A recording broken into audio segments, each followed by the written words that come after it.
Well, welcome to the WSB Cox Media Group Live Lounge. I'm Scott Slade. I host Atlanta's Morning News on WSB Radio, weekday mornings here on WSB. And our distinguished guests today have a lot of good news about development here in Atlanta. It's news we've been waiting for an awful long time. The transformation of Phillips Arena.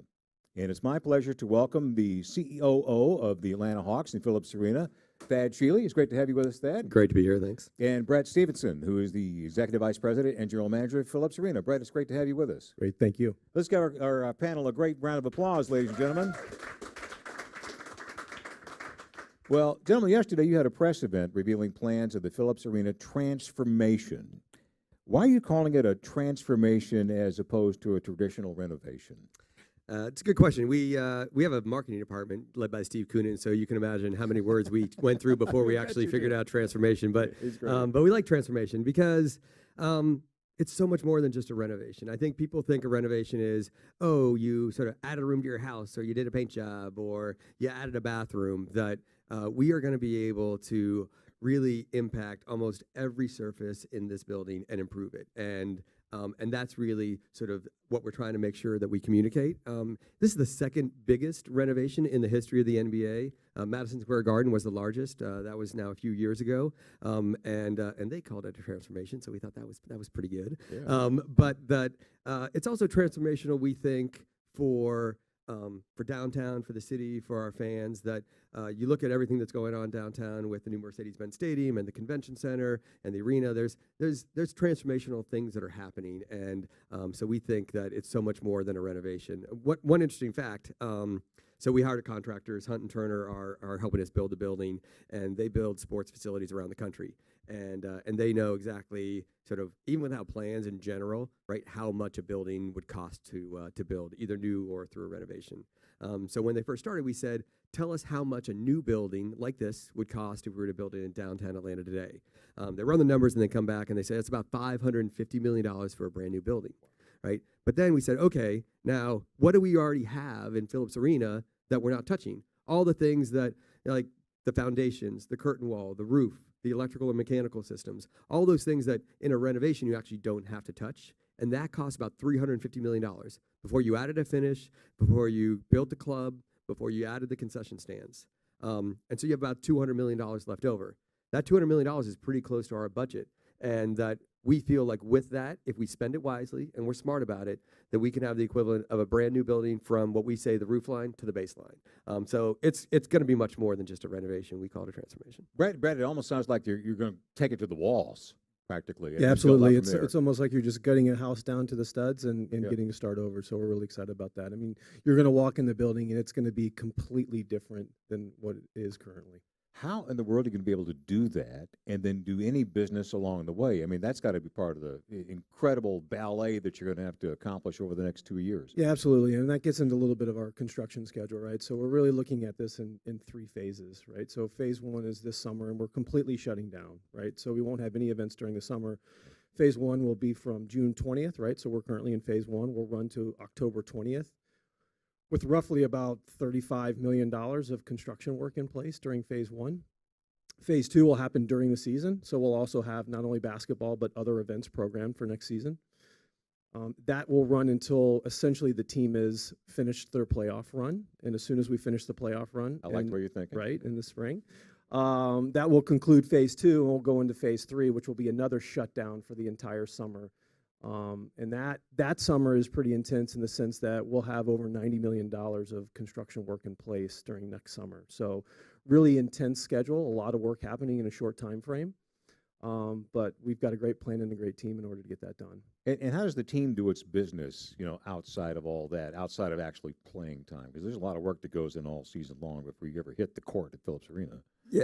I'm probably not supposed to say this, but when our principal owner Tony Ressler got up to address the crowd yesterday, he mentioned that everyone now has 2 jobs at the Hawks. Right, you got to do your day job, which is run the day-to-day business, and guess what? We're basically building a new arena, and so there's a lot of business to be done. But I think back to that idea transformation, I've been through a few of these new buildings and renovated buildings. I was with the Jets when we built MetLife Stadium and started in sports with the Miami Heat on American Airlines Arena. And I think our organization is just now with this announcement, right, started on a path of transformation for the business and how we do business. It's going to impact basically, every single person in our organization. It's going to impact, we think, to the positive, every single one of our customers and fans, whether they're, our broadcast partners or sponsors or, premium seat holders, or the folks who run our concession stands and other things, that this is an opportunity to really do all the things that we've always wanted to do to make our business better and to make the experience of coming down the arena better. And so it is, it's a different way of thinking, but it's an important recognition that this is not the same old Hawks. How will this impact the fans once it's all done here? What are they going to feel? What are they going to see when they walk into the new Phillips Arena? Well, I'll tell you, is one of our primary focuses, right, is enhancing the fan experience, right? And that's one of the biggest drivers across the board. And so we're looking at how can we affect that change, right, from parking to security entry to how easy to access the building with your tickets, right? And how can we utilize technology for a lot of those things? What's the experience from a concessions perspective? So all of those things are culminating, I think, into what is really going to be an overall enhanced fan experience, right? The key piece of that, I think, if you were to sort of go around and look at sort of before and afters of areas, I think that I don't think it's metaphor. I think it is actually what we're doing. We're knocking down walls, right? The biggest wall that when you come into the bowl that you see is this huge wall of suites, right? Stacked 6 high with suites in the press box, and is a little off-putting because it just sort of imbalances the building. It also doesn't create a great array or variety of suite product, and probably more well-positioned for viewing hockey than for basketball, right? Verticality in hockey is pretty good. You like to be on top of it. Basketball, sort of you want to be a little bit closer to the action. And so for us, knocking down that suite wall was sort of the power move to unlock the transformation that does everything else. What that allows us to do, it allows us to knock walls down between the concourses. Right now on our main concourse and upper concourse, a fan can't walk 360 degrees around because he bumps into that wall of suites or that premium side of the building. A fan can't walk all the way around the main concourse because they run into the club level. That's all going to go away. And so we're trying to knock down walls to create a better experience, and we think that's the experience that people want today. They want a more communal, shared, connected experience, and that's what this new building is going to be able to do. Anything to add to that, Brett? I mean, that sounds fantastic. No, absolutely. No, nothing to add. There we are. Well said. Hey, we're glad you're here with us. In case you're just joining us, I'm Scott Slade. We're in the WSB Live Lounge here in Atlanta. And we're with Thad Sheely and Brett Stefansson with the Atlanta Hawks and with Phillips Arena. We're talking about the transformation, not just the renovation, but the transformation of Phillips Arena. And I want you to touch on some of the partnerships that you guys are already developing, and some very famous names like Zach Brown, Killer Mike, people like that. This is where it's so much fun to work for Steve Koonin. He has an ability to sort of cut through the noise and take a few very simple ideas and collect them together to make something that is sort of gives me goosebumps. It's cool, right? And so you think about Zach Brown, you think about Killer Mike, you think about Top Golf. To me, those are sort of the personification in a celebrity format of Atlanta, right? One of our key drivers is this idea of being true to Atlanta, right? We think that's so important for our team, and we want to apply that to the building. And that if you think of music, right? If you think of the barbershop and what the barbershop means, right, in Atlanta, and the things that people do in a barbershop about talking about sports and talking trash and having a good time, Cultural center, right? And Top Golf, there's I think 3 in the metro area. Golf is such an important part of Atlanta. Kent Bazemore is probably at Top Golf as much as he's at practice. No, way more practice, but he loves Top Golf, and so we think they're great ideas, but they're more than just ideas. I think that they are these ways that we are able to make the experience more than just coming to a basketball game. Obviously, we're a basketball first building, right? We want every single fan to come in there and cheer their hearts out for our team, but we also know that being a great night out in Atlanta means a lot more than just having one experience at a time. People want these shared experiences that are sort of layered and have multiple things going on at once. And celebrity drives a lot of culture, right? Celebrities are able to connect to people in lots of different ways that the Atlanta Hawks alone can't. But collectively, we think it's even better. So and they each bring something to the building. So we're excited about it. Mm-hmm. Zach Brown, what, a restaurant? Is that right? Zach Brown, he's going to have a branded restaurant? Yeah, so he'll Newport? take over the whole north end of the main concourse, right? And so we're in talks with them right now, trying to develop a few different concepts with them, but provide all the food service on the north side of the concourse. We're actually going to open up to the exterior of the building, create a patio, right? Which will be a great experience for our fans. I mean, in Atlanta, the weather here is great. You spend a lot of time outside. So we'll have that as another opportunity for fans. And yeah, so, you know, I don't know if a lot of people know this, but Zach is actually a chef at heart, right? And he's got a whole staff of chefs. Now, Rusty, who we met yesterday at the press conference. Well, I didn't know that, no. Yeah, and so he really introduced this eat and greets, right? So we hear a lot about meet and greets with concerts and shows. Well, he developed the eat and greet, right? And just people come together over food in a lot of different scenarios, right? And so this is no different, no exception. And so we want to take advantage of that. And so he's fully bought into this concept, and we're really excited to work with him and his team and really work to develop some special menu items and really create a good food culture there with Zach and his team. And I think when you partner with people who have a passion about what they do, you have a better result. And so Brett and the design team have spent a lot of time with Zach Brown and his design team, and there's like fireworks going off in the room, literally fireworks. They are trying to figure out how to cook with fire inside the arena. They're like, we need like a 20-foot wide fire pit, and we're going to be, have salami, sausages on it and chickens. And it's like, and that's not something that if you went to the standard concessionaire that either A, they would think of, or B, they would say yes to, right? But it's a lot harder to say no to Zach Brown when they have such good ideas. And so we think that they make the whole project better. It pushes the envelope, right? Like it takes it to a whole nother level, which is really exciting for us, right? So when you're in arenas, right, you tend to look in these, again, going back to your typical concessionaires, you tend to operate in these little boxes, arena after arena after arena, right? And so this is taking things to, I think, a whole nother level, and something I don't think anybody's seen in any building across country. Talk a little bit about some of the guts inside the arena. Obviously, the scoreboard is a big deal for people as part of the game experience, especially the new video boards, the center hung scoreboard. Give us a vision of what that's going to be all about. So again, enhancing the fan experience, right? And so when you go to sporting events or even concerts and shows nowadays, right, a big part of it isn't necessarily just the performance, what's happening on the court or what's happening on the stage. It's the show that's around it, right? It's everything that's happening, whether it's backup dancers, it's the video, it's the lights, like it's all of those things that go in to make a great show. And so we thought it would be great to add some additional video screens inside the arena. So number one, you walk into a lot of major new facilities and you see this center hung scoreboard, and a lot of people are like, wow, that's amazing, right? And a lot of people tend to, myself included, right, when I go to other buildings, you find yourself staring at the scoreboard and watching the game on the scoreboard, which is really bizarre, but you do that. They're magnificent, right? And so we're working with some folks now in developing what our scoreboard will eventually look like.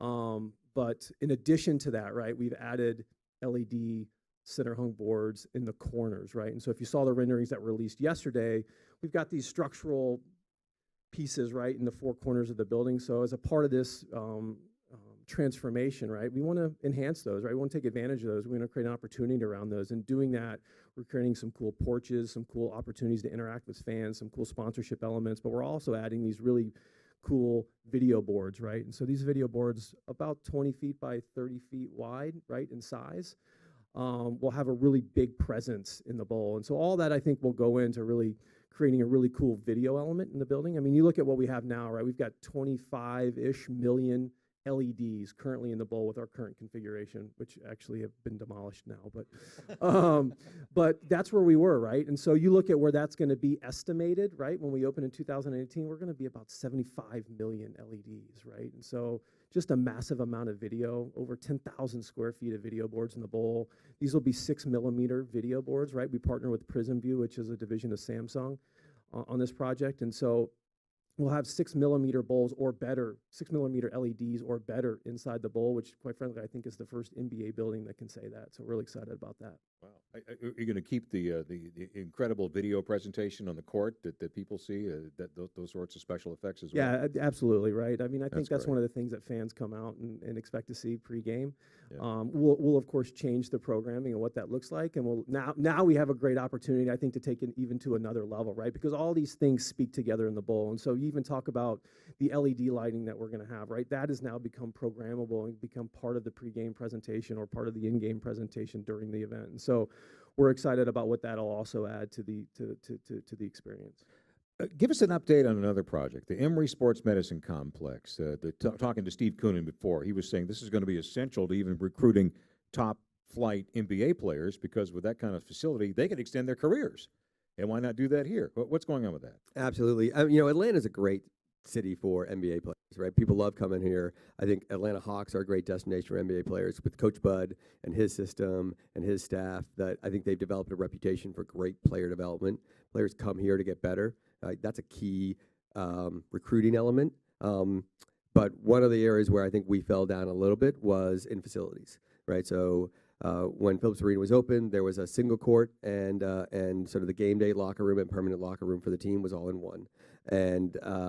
And there's been a bit of an arms race in NBA practice facilities, and having multiple courts, having lots of recovery areas, having outdoor training areas, things that you can't do when you're in the bowels of an arena. That on a Monday morning when you want to practice, there could be a show loading in or a show practicing, and so it doesn't.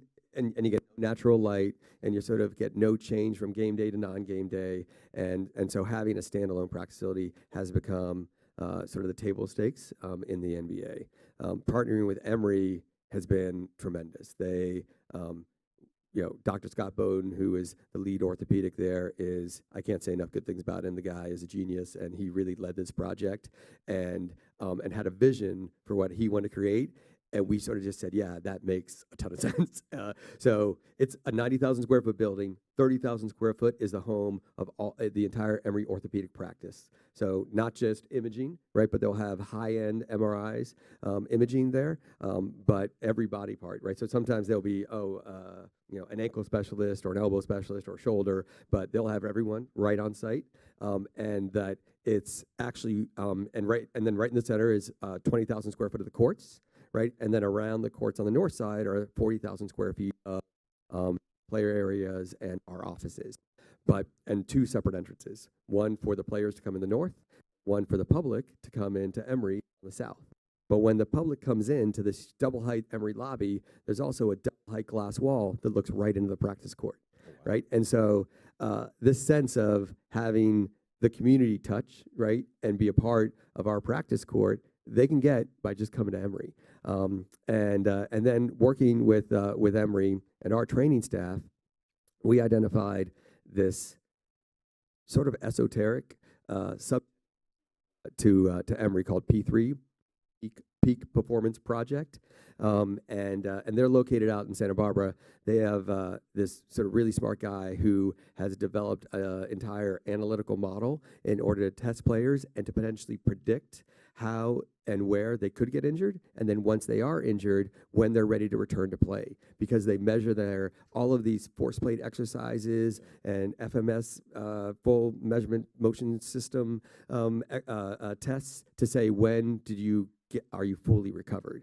And they're going to have their first non-West Coast operation in Atlanta in our building, and they really are meant to serve professional athletes. And they want to be in Atlanta so that they can get all the East Coast athletes, but also international athletes who love flying into Atlanta and can come in and be tested and be rehabilitated there. About state of the art. That's awesome. There's nothing like that in the East then when you add that West Coast component, is there? That's exactly right. Where's for people to know, where's that building going to be? Oh, I'm sorry. It's in Brookhaven. It's right on North Druid Hills Road and Briarcliff. Okay. So the old Executive Park, which Emory trustees have purchased, and part of it's going to be a new Emory campus for the hospital. And so it's under construction now. We started a little over a year ago. Brassfield and Gorey is our contractor. They've been doing a bang-up job, and it's scheduled to open in time for this season in October. In October. Okay. Refresh us one more time on the timeline for having Phillips Arena ready for the public at this point. It'll be October 20th, reopening for the 17-18 season. Okay. Just like that for the public. And when will it be done? The full completion of the project will be in that 18-19 season. Exactly, 18-19. October of 18-19. Okay. It's in 3 phases. We're just kind of summing up here. Yeah, Three different phases. 3 phases. Right? Shut down this summer. We'll actually do construction work during the season next year, right? So we've got a strategic plan as it relates to that, and we'll go through and we'll shut down different portions of the building in different times and work slowly through that. But we will be doing work during phase 2 during the season. And obviously the Hawks will be the prime tenant for the newly transformed Phillips Arena. But as general manager of Phillips Arena, you'll be doing all kinds of other things in there. You mentioned concerts just a moment ago. How are concert goers going to see this? You know what? I think they'll have a great time, right? And so a lot of what we're doing as it relates to the fan experience, entering the building, the concessions, the food story, all those things, right? Not just for Atlanta Hawks, but also enhances the experience for fans coming to concerts. So we've also worked with our architects and engineers as it relates to acoustical studies in the building. So we'll make some dramatic improvements to the acoustics in the arena for shows. And again, like we're coming off one of our best years yet as it relates to the number of shows we've been able to bring through Atlanta, and so we hope to continue that trend over the next few years for sure. Now, as general manager, you have to deal with artists as well, right? Correct. And you might know where this question's going. Without naming names, what are some of the weirder things that some of the biggest stars ask for? I think everybody's heard about the green M&Ms, right? Right. I think one of the oddest requests was to change out the toilet seats in the dressing room, right? So a certain artist, I All won't of them? say her name, but asked for all the toilet seats to be changed out, which was kind of odd, but yeah, Well- understandable. Well, okay. And you had to prove it, right? Yeah. Oh yes, we had to leave the cover box on the toilet. Yeah. Seat. That's hilarious. Oh, so you learned something today, right? Yeah, you did. And finally, a question about the team and its new leader, GM Travis Schlink. The draft was a week ago. What are your early impressions of him and his work so far?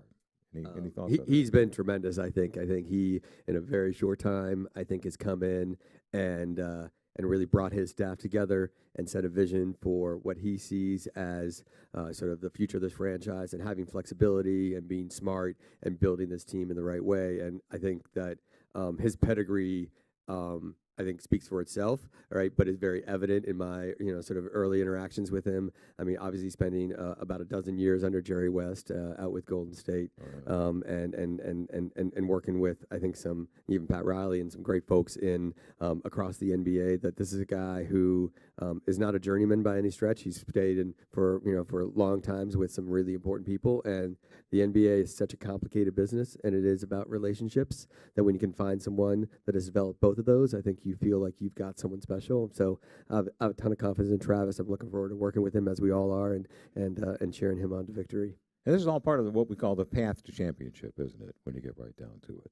Talk a little bit about that road. A lot of folks who really are getting encouraged now.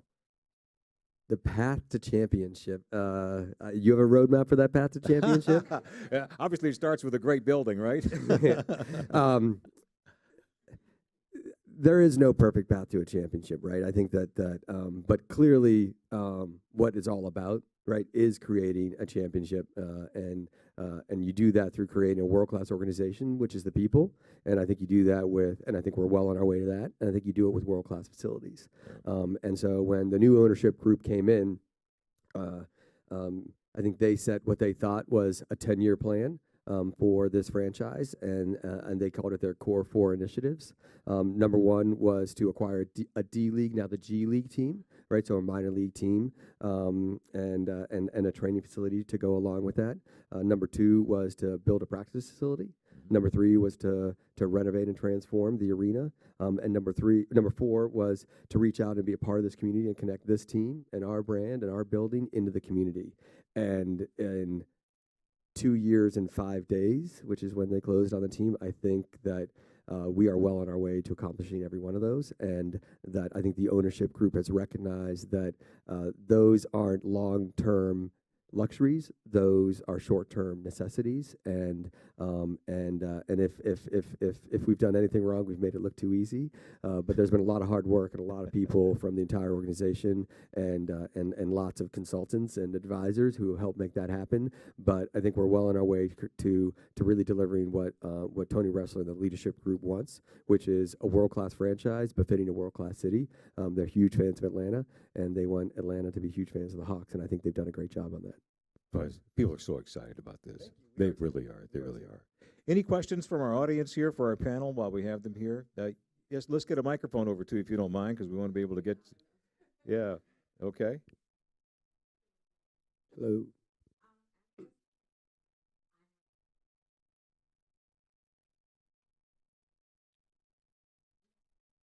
Chips, Got please. it. Check.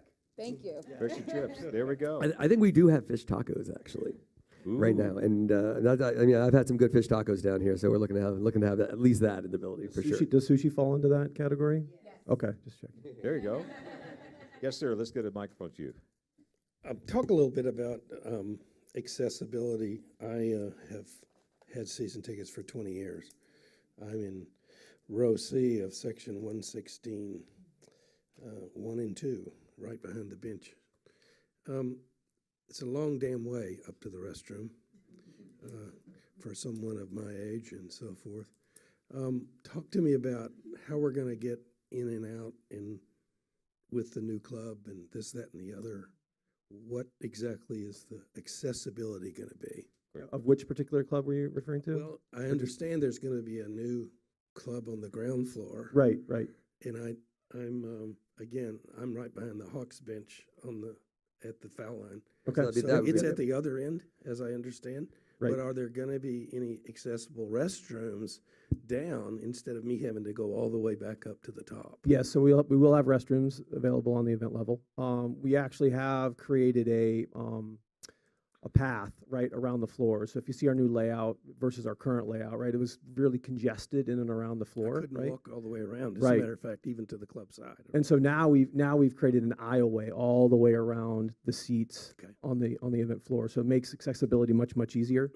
All the clubs, various clubs on the floor, obviously will be equipped with restrooms, along with some general restrooms outside those clubs on the event level. So I think that'll make access much easier. We're working with the Department of Justice right now, along with our architects and engineers, to make sure that we're meeting all the current ADA codes and regulations, and making sure that is something that we. Right, but if you keep those same seats, that if you walk basically one section over, that the old hockey voms, right, that are now covered up, we're going to reopen those. We're actually relocating them a little bit. So there'll be a vomitory that takes you right underneath the bowl, no stairs, right, just right into a club. And that club will have food, restrooms, drink, whatever you need, big TVs. And so you'll be steps away from that if you choose to stay in those same seats. Awesome. Thank you very much for your question. We've got one more here? Yes, sir. Go ahead. When the Emory and Hawks venture came about, who actually went to who? Emory to the Hawks or Hawks to the Emory?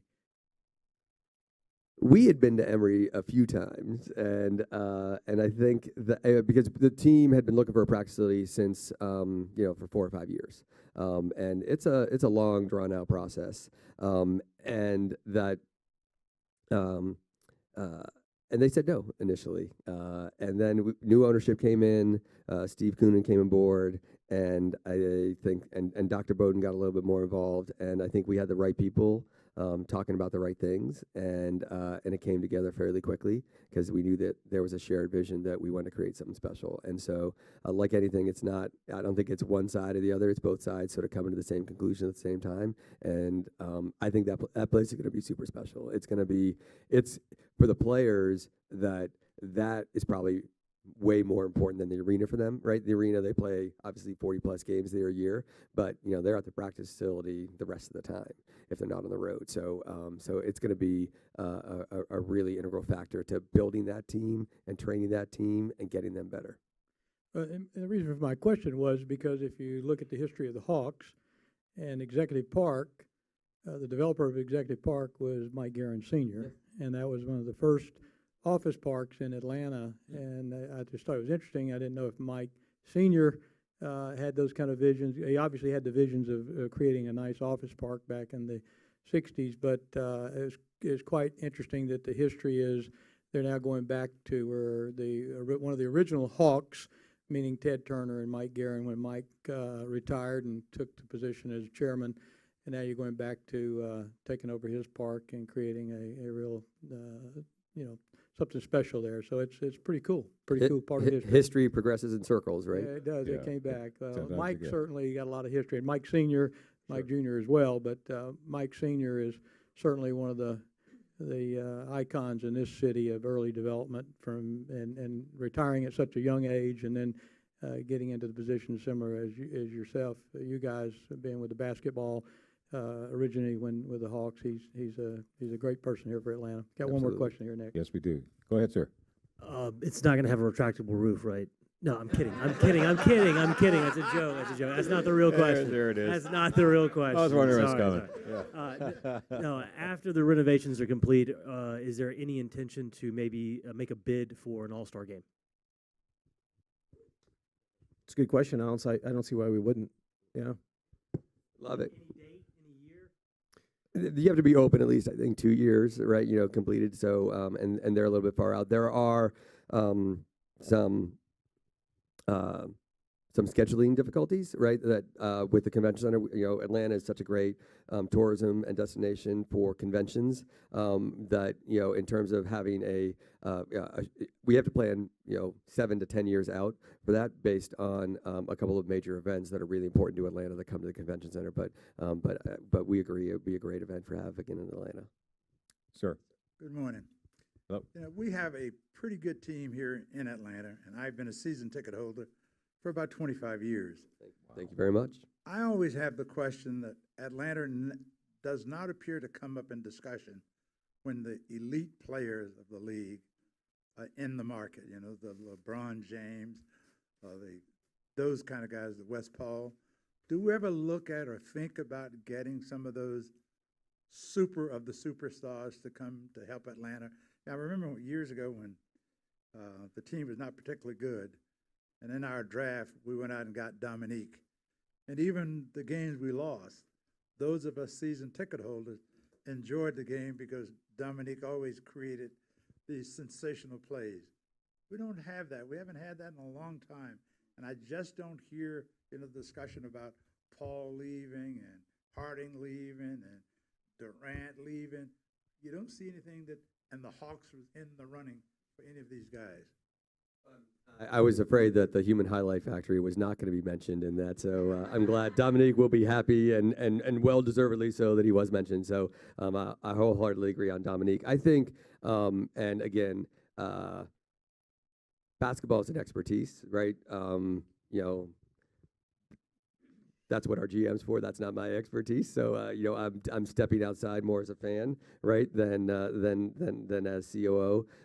There's a pretty bright line between those two, as there should be. But just observationally, I will say that I don't think 7 years ago that anyone had thought Golden State was going to be a super team, right? I don't think that Cleveland would be a super team, without LeBron, right? I think players make super teams. And I think teams need to be positioned to capture that benefit and then to build on it.